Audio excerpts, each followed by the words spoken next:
구장의 고유감각 훈련과 움직임 명상. 고유감각 훈련이란 뭔가? 의식은 움직임을 위해서 존재한다. 깨어있고. 고유감각 훈련이란 뭔가? 움직임과 의도. 의식의 두 가지 기본 작용에는 의도와 주의가 있다. 의식이 지닌 의도는 대부분 움직임과 관련이 있다.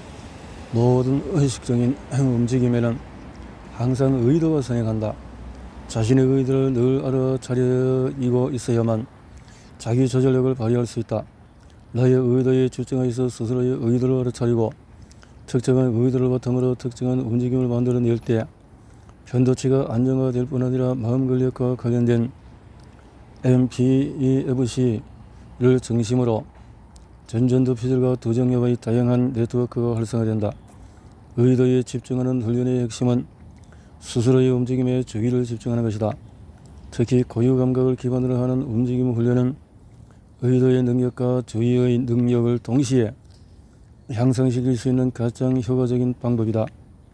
내부 감각 훈련이 주의를 중심으로 의도가 가미된 훈련이라면 고유감각 훈련은 의도를 중심으로 주의가 가미된 훈련이라고 할 수 있다. 내부 감각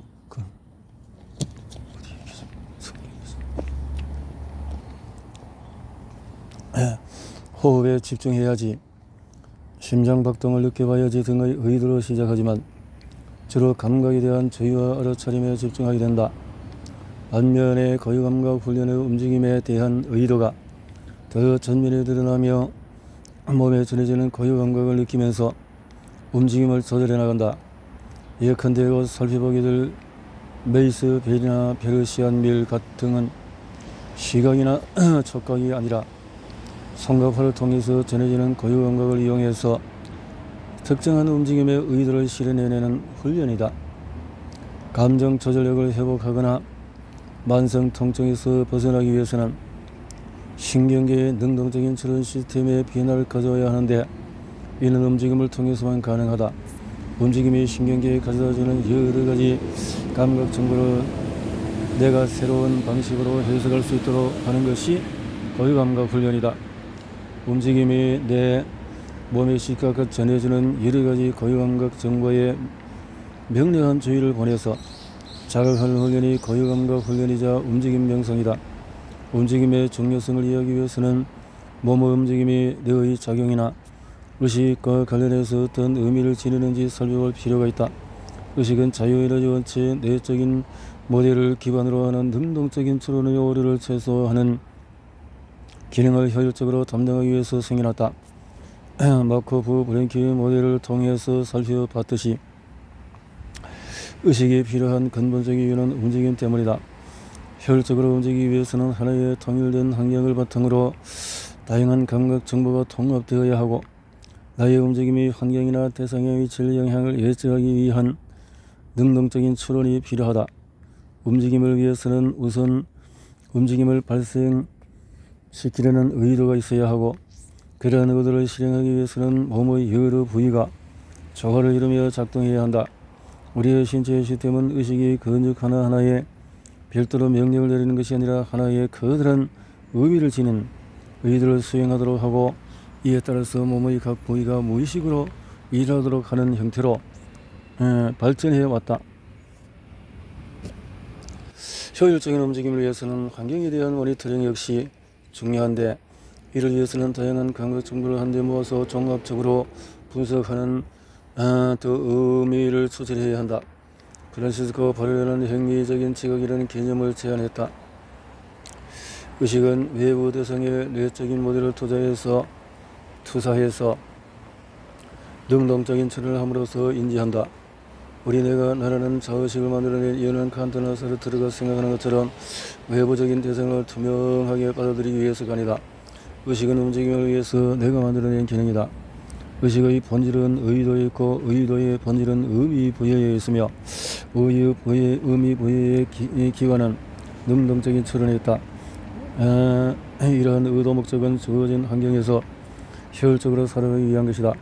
나의 몸으로 외부 환경과 상호작용하기 위해서다. 움직이기 위해서다. 움직임은 삶의 핵심이다. 움직임을 위해서는 항상 외부 환경에 대한 지각이 필요하다. 세상에 대한 지각과 그 속에서의 움직임 간의 효율적인 조정을 위해서 나라는 자의식이 만들어진 것이다. 지나서는 내의 존재 이유가 움직임에 있으며 의식은 움직임을 위한 도구라고 단언한다. 의식이나 생각이라는 것은 다름 아닌 내적인 움직임 그 자체라는 것이다. 뇌는 움직임에 앞서 움직임을 위한 사전행위를 하는데 생각이 바로 움직임을 위한 사전행위다. 온갖 생각과 사유의 본질은 의도와 관련된 스토리텔링이며 모든 의도의 근원에는 움직임이 있다. 미국 철학자 존 설 역시 의식의 본질은 의도성에 있다고 보는데 의도성의 개념을 따라가 보면은 마찬가지로 그 핵심에는 인간의 행위와 움직임이 있음을 알 수가 있다. 의도성이라는 특정한 대상과 관련해서 나의 행위를 전비하는 상태를 의미한다. 철학자나 뇌과학자 등 인간의 의식에 대해 깊이 천착하는 학자들은 모두 이처럼 의식의 재변에는 인간의 움직임이 있음을 발견하고 있다. 실제 움직임과 움직임에 대한 자각 사이의 괴리, 움직임에 대한 자각 훈련인 고유감각 훈련을 할 때 꼭 염두에 둬야 하는 것은 움직임에 대한 의도와 실제 움직임과 그리고 움직임에 대한 자각 사이에 늘 괴리가 있다는 점이다. 우리는 자신이 어떻게 움직이는지 스스로 잘 알지 못한다.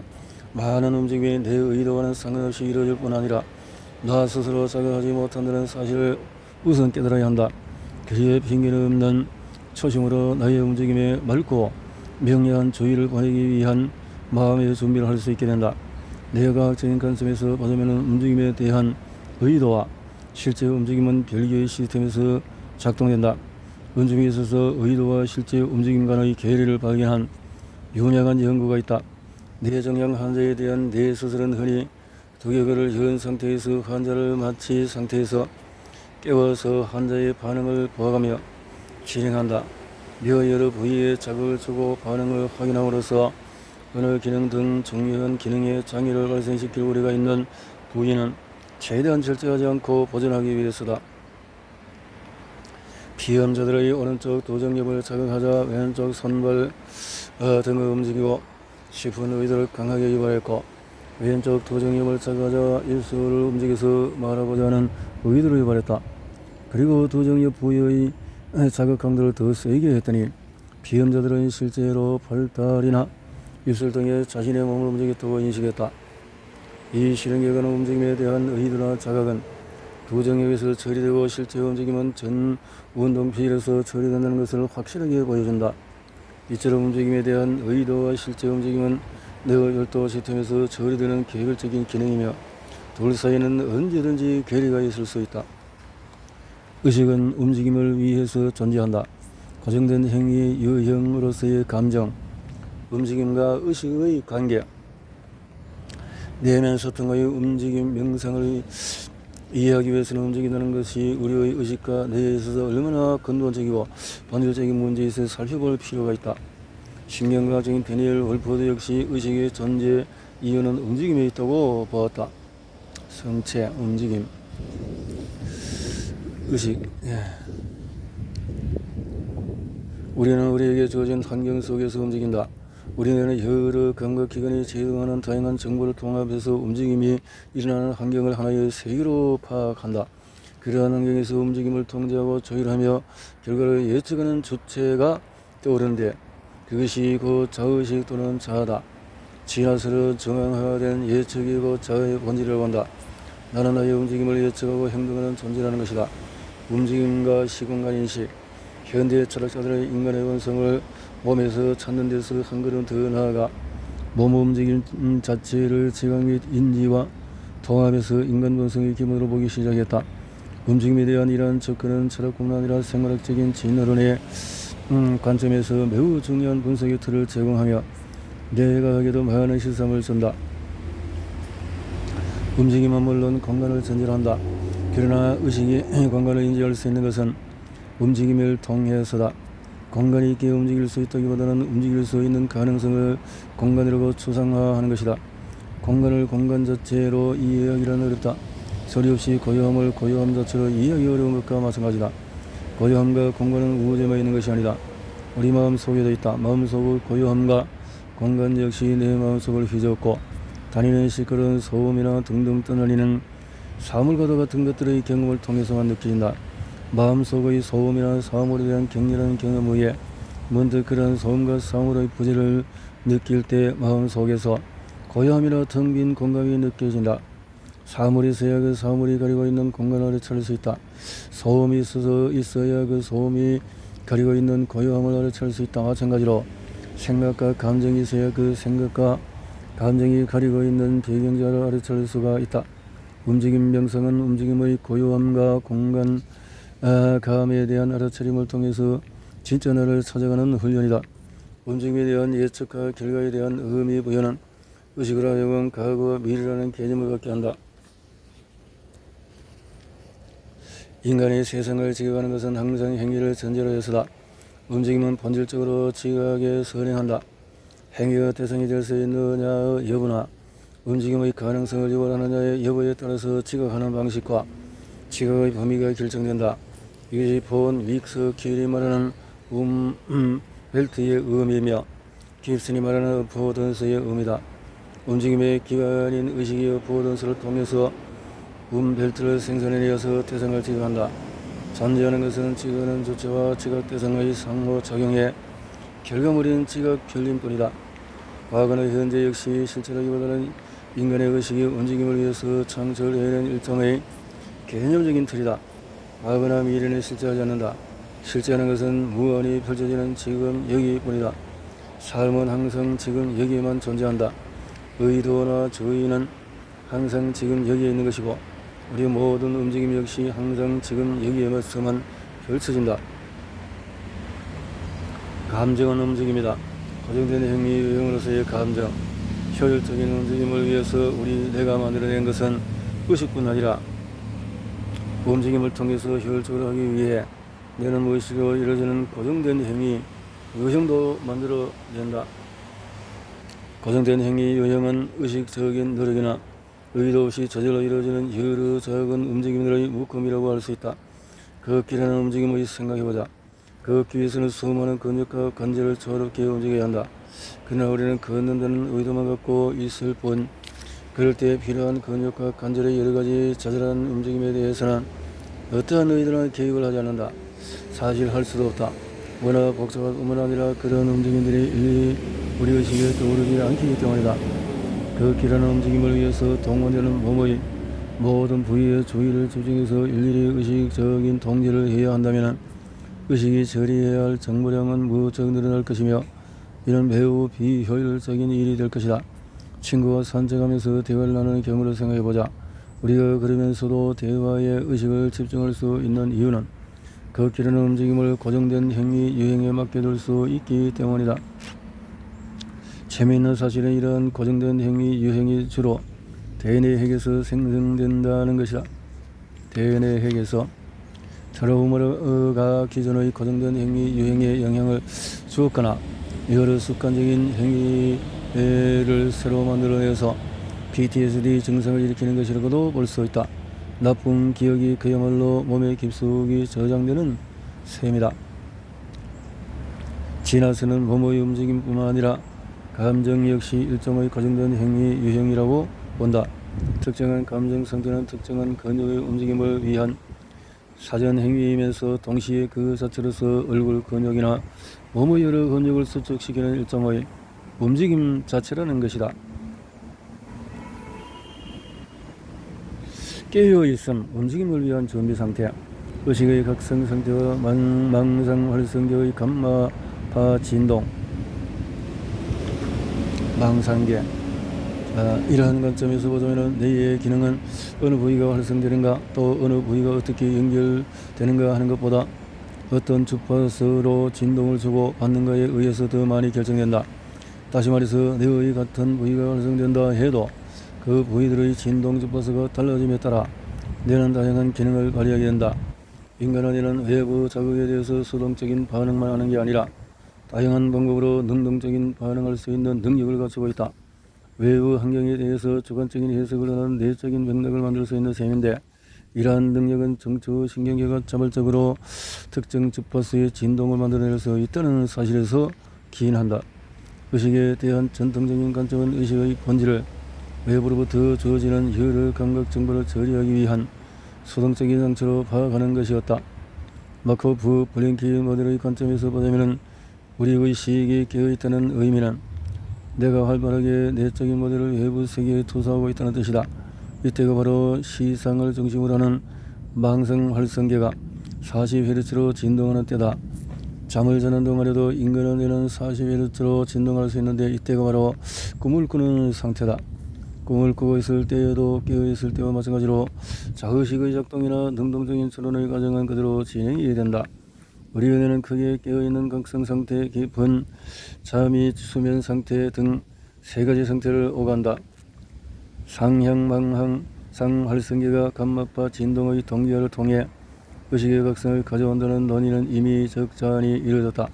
그런데 40Hz 전기 자극을 직접 뇌에 주어 마취 상태에서 깨어나게 하는 최초의 실험 결과 마침 책의 이 부분을 쓰고 나왔다.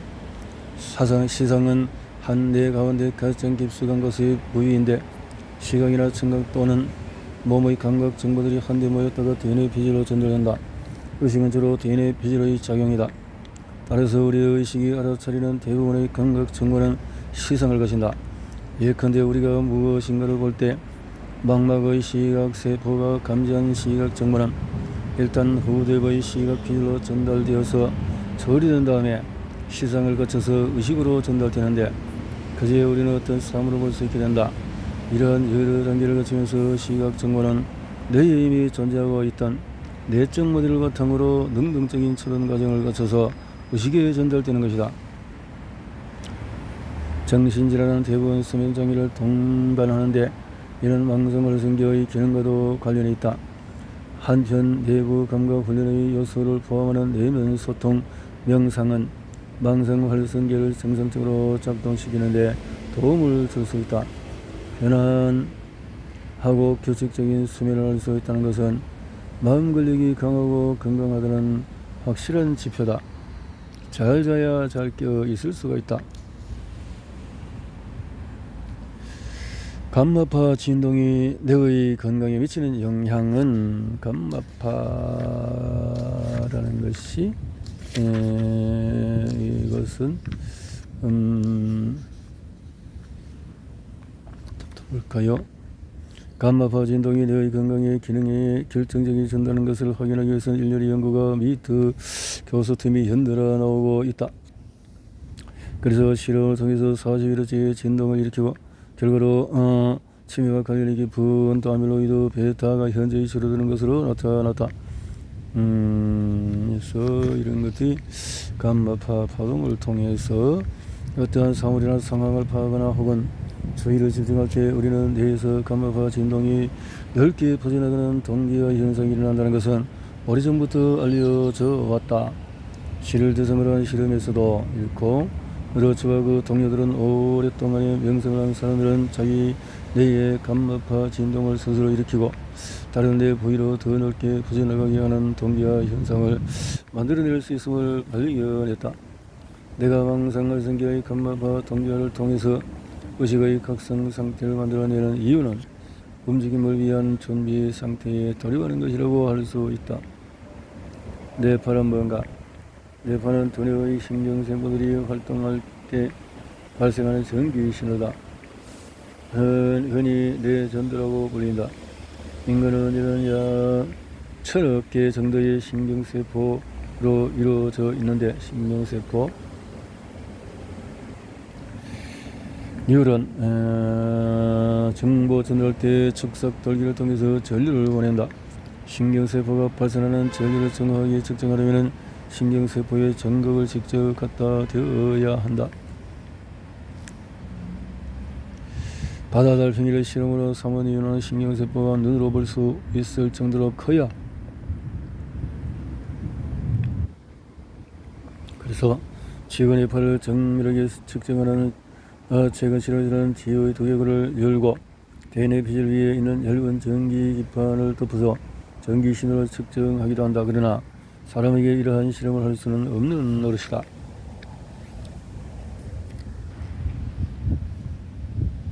마치 1000억 명의 관종이 가득 들어찬 엄청나게 커다란 실내 공기장의 두꺼운 벽 바깥에 마이크로웨이브 전기를 설치하고 관중들의 박수 소리를 측정하는 것과 비슷하다. 대략 어느 쪽에 있는 관중이 더 열광하는지를 알 수 있겠지만 관중 대개인이 어떤 리듬으로 박수를 치는지는 도저히 알 수 없다. 천억 명의 관중 반응을 측정하기 위해서 경기장 밖에 설치하는 마이크의 수는 보통 20-30개 내외고 많아야 64에서 128개 정도이다. 게다가 관중은 경기장 안쪽 벽에 균일하게 분포되어 있지도 않다. 뇌는 쭈글쭈글하게 접혀있는 입체 구조다. 만약에 신경세포가 두개골 안쪽 표면에 균일하게 퍼져 있다면 위치라도 정확하게 알아낼 수 있을 것이다. 그러나 두피 가까이 있는 신경세포도 있고 깊숙한 곳에 자리 잡은 것도 있어. 두피까지의 거리는 그야말로 천차만별이다.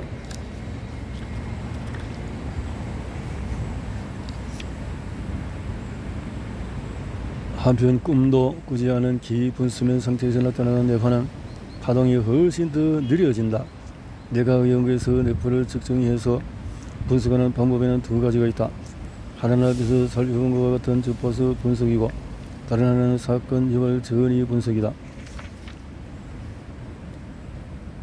전통적으로 주파수 분석은 뇌과학의 본격적인 연구 주제에서 어느 정도 벗어나 있었지만 최근에 뇌과학에서는 감마포를 중심으로 다시 주파수 관련 연구가 활발해지고 있다.